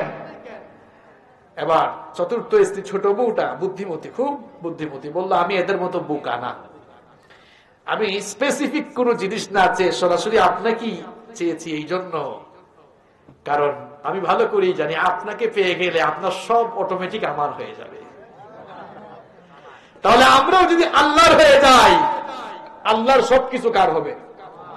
আল্লাহ আমার রব, এই রবি আমার সব, আল্লাহ আমার রব, এই রবি আমার সব, দমে দমে তনু মনে তারি অনুভব, আল্লাহ আমার রব, এই রবি আমার সব। তোমার দুনিয়াতে আমি যেদিকে তাকাই, অথই নিয়ামতে ডুবে আছি সবাই, পাক পাখালির গানে শুনে তসবিহ কলরব, তসবিহ কলরব, আল্লাহ আমার রব, এই রবি আমার সব, আল্লাহ আমার রব, এই রবি আমার সব। আল্লাহকে চাই কি চাই না? আল্লাহকে চাইলেই তো আল্লাহ সব আমাদের। সে আল্লাহকে দেখেছেন আপনারা কখনো? আল্লাহর সৃষ্টি মানুষ এত সুন্দর হইলে চিন্তা করছেন আল্লাহ কত সুন্দর। এই যুবক ভাইরা, মেয়েদেরকে দেখলেই যে দৌড়াও, এই মেয়েটাকে বানাইছে কে? চিন্তা করছো, যিনি বানাইছে তিনি কত সুন্দর। দুনিয়া সুন্দর, মানুষ সুন্দর, আসমান সুন্দর, জমিন সুন্দর, সুন্দরে সুন্দরে পাল্লা। জানি না কত সুন্দর তুমি আল্লাহ, জানি না কত সুন্দর তুমি আল্লাহ। ঝর্ণা ছুটে চলে কে বেকে পৃথিবীর এই পৃথিবীর বুকে কত ছবি এঁকে। ঝর্ণা ছুটে চলে কে বেকে পৃথিবীর পথে কত ছবি এঁকে। সাগরের গর্জনে নদীর কলতানে, নদীর কলতানে সাগরের গর্জনে ঢেউে ঢেউে দেই পাল্লা। জানি না কত সুন্দর তুমি আল্লাহ, জানি না কত সুন্দর তুমি আল্লাহ। বাগানে ফুটে ফুল রাশি রাশি, রাতেরই তারা ভরা চাঁদের হাসি। গুনগুন গান গেয়ে মৌমাছি মধু চাকে, গুনগুন গান গেয়ে মৌমাছি মধু চাকে। ফুলে ফুলে দেয় হল্লা। জানি না কত সুন্দর তুমি আল্লাহ, জানি না কত সুন্দর তুমি আল্লাহ। আল্লাহর সৃষ্টি যদি হয় এত সুন্দর, তিনি না জানি কত। আল্লাহ তুমি অপরূপ, না জানি কত সুন্দর। তোমায় আমি সপেছি প্রাণ, সপেছি এই অন্তর। আল্লাহ তুমি অপরূপ, তোমার আলো ছড়িয়ে পড়ে সুন্দরে পৃথিবীতে। চাঁদ সূরজ জেগে ওঠে তোমার ডাকে সাড়া দিতে। তোমার আলো ছড়িয়ে পড়ে সুন্দরে পৃথিবীতে। চাঁদ সূরজ জেগে ওঠে তোমার ডাকে সাড়া দিতে। তুমি আছো বুকের গভীর গহীন ভেতর। আল্লাহ তুমি অপরূপ, না জানি কত সুন্দর। তোমায় আমি সপেছি প্রাণ, সপেছি এই অন্তর। আল্লাহ তুমি অপরূপ, এই দুনিয়ার মালিক তুমি, তুমি মেহেরবান। বৃক্ষলতা সাগর নদী সবই তোমার দান। এই দুনিয়ার মালিক তুমি, তুমি মেহেরবান। বৃক্ষলতা সাগর নদী সবই তোমার দান। তোমার পথে চলি যেন সারাটি জীবন ভর। আল্লাহ তুমি অপরূপ, না জানি কত সুন্দর। তোমায় আমি সপেছি প্রাণ, সপেছি এই অন্তর। আল্লাহ তুমি অপরূপ। পড়েন আল্লাহু আকবার। সে আল্লাহকে কিয়ামতের দিন দেখা যাবে। আল্লাহ তাআলা বলবেন, যা দিয়েছি তার চাইতে তো আরো বেশি জিনিস বাকি আছে। আল্লাহ তাআলা তখন বলবেন, বান্দারে আমাকে না দেখে ঈমান এনে সারা জীবন তোমরা আমার গোলামি করেছো। আজ আমি তোমাদের সামনে আসবো, ওয়াজা রাব্বুকা ওয়াল মালাকু সাফফান সাফফা। আল্লাহ তাআলা সেদিন বান্দাদের সামনে এমন ভাবে হাজির হবেন, সারিবদ্ধ হয়ে ফেরেশতারা দাঁড়াবেন, আর আল্লাহ তাআলা তার বান্দাদের সামনে হাজির যখন হবে, ইয়াউমাইদিন নাযিরাতুন ইলা রাব্বিহা নাযিরা। সেদিন কিছু বান্দারা জান্নাতীরা আল্লাহর দিকে তাকিয়ে থাকবে, আল্লাহও বান্দার দিকে তাকিয়ে থাকবেন। আল্লাহ তাআলা যখন বান্দাদের সামনে আসবেন, তার 70,000 নূরের পর্দা উন্মোচন হয়ে যাবে। সুবহানাল্লাহ।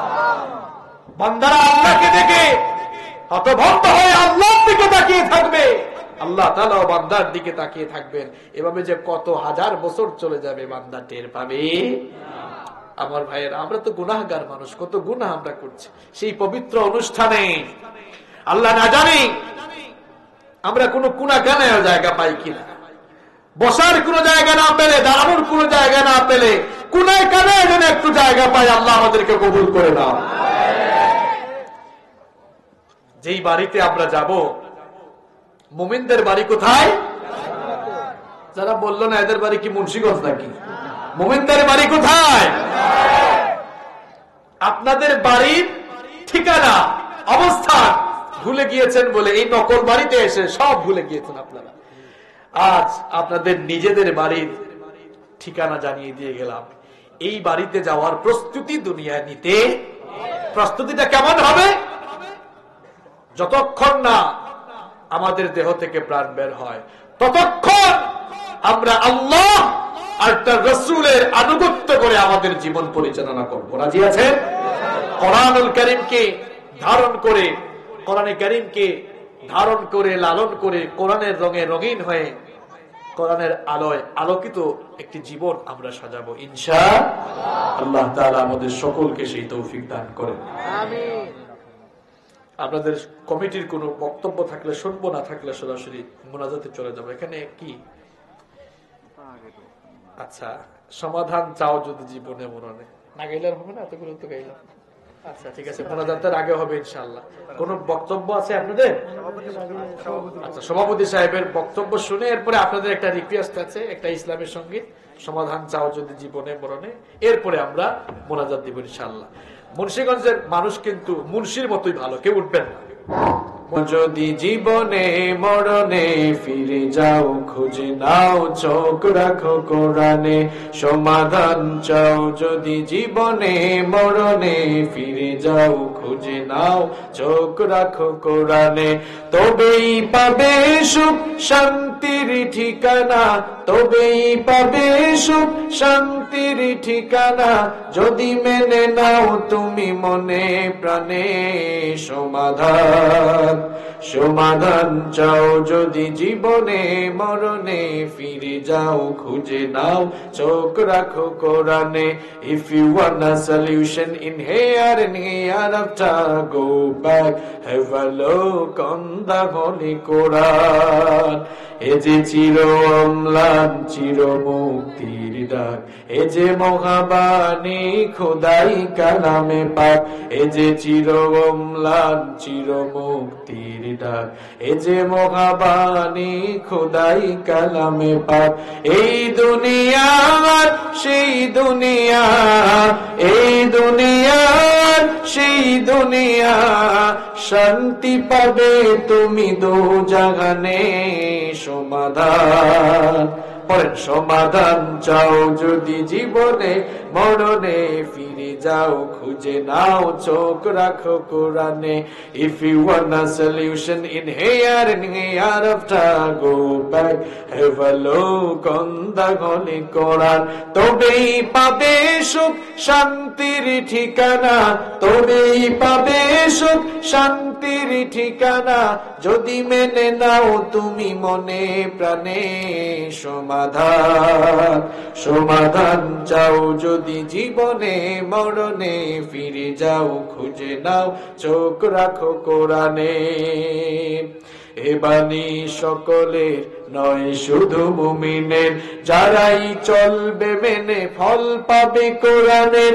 এ বাণী সকলের নয় শুধু মুমিনের, যারাই চলবে মেনে ফল পাবে কোরআনের। ঘরে বলো কিংবা রাষ্ট্রে বলো, ঘরে বলো কিবা রাষ্ট্রে বলো, অশান্তি দূর করে শান্তি আনে সমাধান। সমাধান চাও যদি জীবনে মরণে, ফিরে যাও খুঁজে নাও চোখ রাখো কোরআনে। সমাধান চাও যদি জীবনে মরণে, ফিরে যাও খুঁজে নাও চোখ রাখো কোরআনে। If you want a solution in here and hereafter, go back, have a look on the Holy Quran. আল্লাহ আমাদেরকে কোরআনের জন্য কবুল করে।